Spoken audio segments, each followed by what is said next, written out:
Kentucky Kingdom is a park in Louisville, Kentucky, located on the grounds of the Kentucky Fair and Expo Center. This park has a really weird history. It opened in 1987, went bankrupt after 1 year, reopened in 1990 under the leadership of Ed Hart, was sold to Six Flags in 1998, was left for dead by Six Flags in 2010, and Ed Hart came in and rescued the park once again, reopening in 2014. This rocky history has had a major impact on the comings and goings of the coasters in the park, 6 of them operating today, and 6 of them being long gone. That's 12 coasters, each with their own story to tell, and today I want to rank them up. These are the coasters of Kentucky Kingdom, past and present, ranked from worst to best.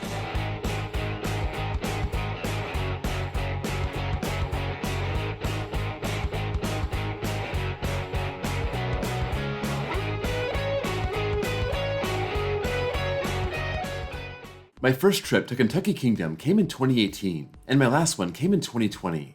I haven't ridden all of these coasters, but I have ridden some of them relocated to other parks, and for others, I've ridden their clones. For the closed custom models, I'll just have to do my best.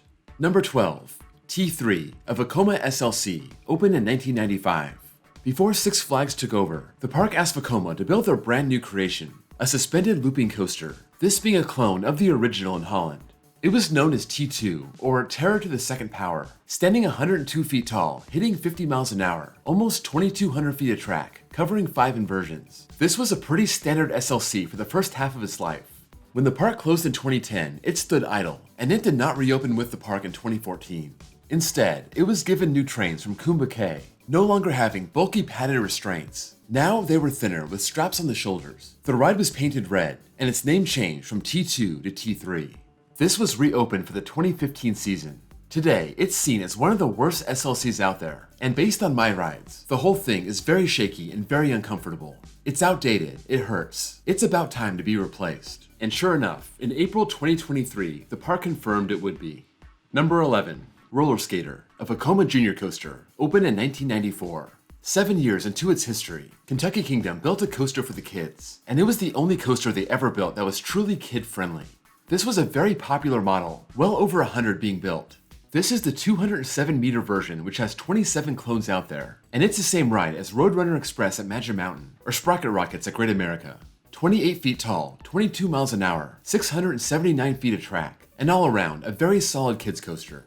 This has some bite to it. It actually does something, but it's not big enough to scare the kids away. Number 10, Roadrunner Express, a Mara Wild Mouse, opened in 2000, closed in 2009. Now under Premier Parks, the company who had just bought Six Flags, the park said goodbye to their Vekoma Boomerang, and hello to this Mara Wild Mouse. When you think of a steel wild mouse, usually you're talking about mock rides, but this one was from Maurer, one of 16 that were built. You sit in a single 4-person car, rise up 49 feet, and twist around hairpin turns and sharp drops, maxing out at 28 miles an hour, covering 1,214 feet of track. When the park shut down in 2010, Six Flags and the Kentucky State Fair Board struck a deal. The board would take over the property rights of everything in the park, but Six Flags would have $2.8 million in lease payments forgiven, and they would be able to keep one ride of their choice. They chose Roadrunner Express, and they shipped it off to Six Flags New England, opening the next year as Gotham City Gauntlet Escape from Arkham Asylum. That's where I rode this now Batman-themed Wild Mouse, and it's really nothing special. Not great, not bad, it's just a Wild Mouse. This one just happens to have a lot of history behind it. Number 9, Vampire, a Vekoma Boomerang, opened in 1990, closed in 1999. This was the park's first extreme coaster, getting this secondhand from Star Lake Amusement Park in China. This is the coaster that predated Roadrunner Express, lasting 10 seasons before Six Flags decided to move it to another park. And wouldn't you know, this also went to Six Flags New England. There, it's known as Flashback, and it's been there ever since 2000. This is a standard boomerang. Either you hate them or you kinda like them, or maybe you're neutral, but I doubt you love them. This features a pair of 117-foot spikes, hits 47 miles an hour, covers 935 feet of track going forward and backward, going through 6 inversions total. I never rode it here, but I have ridden it at Six Flags New England, and I think it's time for something new. It only spent 10 years at Kentucky Kingdom, but it's on its 24th season at its new home. Number 8, Starchaser, a Schwarzkopf Jetstar, opened in 1987, closed in 1995. This opened with the park, and when the park went bankrupt, all the other rides were sold off before Ed Hart saved it in 1990. Starchaser, being a 44-foot tall, 1,700-foot long indoor roller coaster, wasn't so easy to move, so it stayed on site, and Ed Hart was able to purchase the ride for the park's reopening. This wasn't a park original. It opened at Beach Bend in the late 60s, then moved to another park in Kentucky called Noble Park Funland, operating for 2 years between 1985 and 1986. It would find its third Kentucky park in 1987, lasting all the way until 1995. In 1994, two cars collided, blamed on the ride-op, allowing them to run too close together. This led to injuries to the riders, and then a lawsuit filed by the park against WHAS-TV, making false claims about the safety of the ride. A jury ruled in the park's favor, and in 2006, they received $7.4 million. This accident caused the ride to be removed, resurfacing at Six Flags Darien Lake and Great Escape, operating as Nightmare at Crack Axle Canyon until 2006. This is a Jetstar 1 model, the same one you can find at Indiana Beach in Tiger Coaster. This is a very fun ride, with good, intense, low-to-the-ground moments, and I imagine in the dark it was even crazier. Number 7. Kentucky Flyer, a Gravity Group family wooden coaster, opened in 2019. The park's newest coaster was a great addition. After the park reopened in 2014, they added 2 extreme coasters, and now they thought it would be a good time to dial it back. The Gravity Group came out with their family wooden coaster in 2011, a perfect intermediate coaster, standing 47 feet tall, hitting 35 miles an hour, and covering almost 1,300 feet of track in an out-and-back layout. This is full of airtime hills, using those great Timberliner trains. It's just not extreme enough to be higher on this list. Number 6. Thunder Run, a Din Corporation wooden coaster, opened in 1990. Most of the old Din coasters of the 80s and early 90s have closed down, or closed to become RMCs, but Thunder Run is still going. After my rides in 2020, I think it's the best Din coaster out there. That doesn't mean it's perfect, but that first half is full of airtime.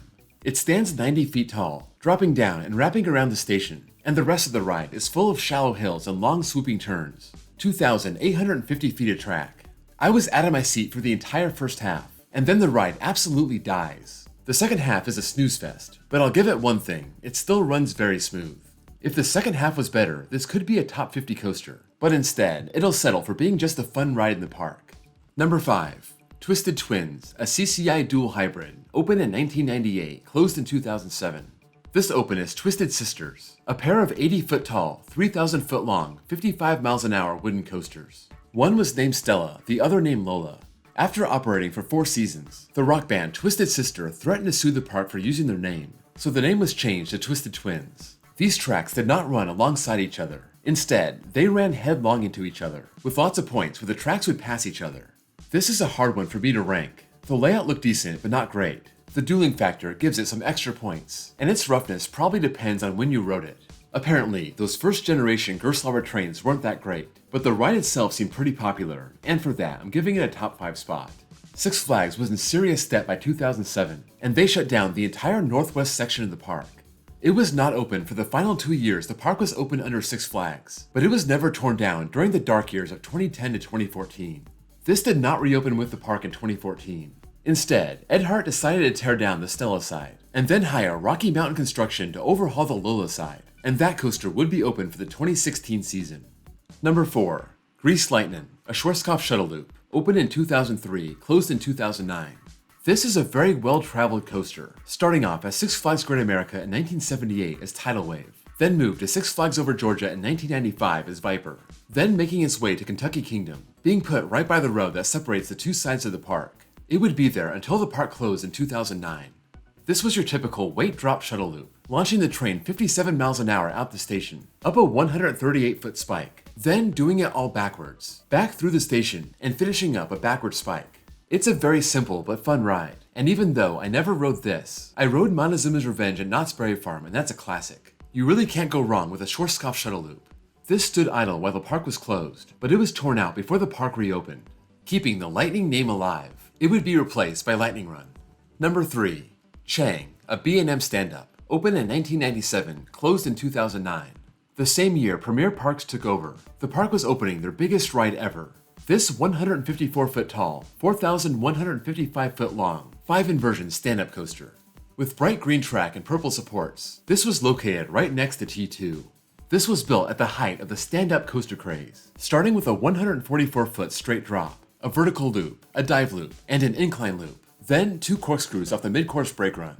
At the end of the 2009 season, this was removed and sent to Six Flags Great Adventure. They were able to get the ride off the premises before their deal with the board. Otherwise, they may have lost control of the ride.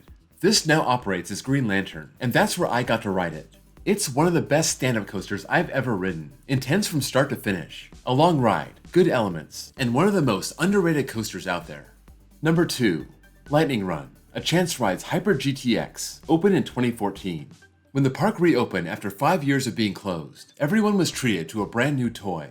This was the first ever Chance Hyper GTX, a small scale but intense airtime machine. Only 100 feet tall, 50 miles an hour, 2,500 feet of track, but it's a twisted mess of track, throwing in very sharp airtime moments, ending with a great run of airtime hills, back to back to back. When I rode this in 2018, I thought it was going to be elite, but I wasn't that impressed. I also didn't love the trains. I thought the lap bar came down too tight and it hurt the ride. Still, it was a top 50 coaster. In 2020, it really blew me away. I don't know what was different, but my rides were way more comfortable, the airtime was amazing, and this flew into my overall top 25. We've all been waiting for more Chance Hyper GTX coasters to be built, and we're finally getting one 10 years later in 2024. Hot Wheels Twin Mill Racer at Mattel Adventure Park. Maybe parks shy away from this because it's not gimmicky, it's not a stat monster, it just offers an amazing ride. Number 1. Stormchaser, an RMC iBox coaster, opened in 2016. When the park reopened in 2014, Twisted Twins had been sitting idle for 7 years. It would not be open with the park, but Ed Hart had bigger plans for that coaster.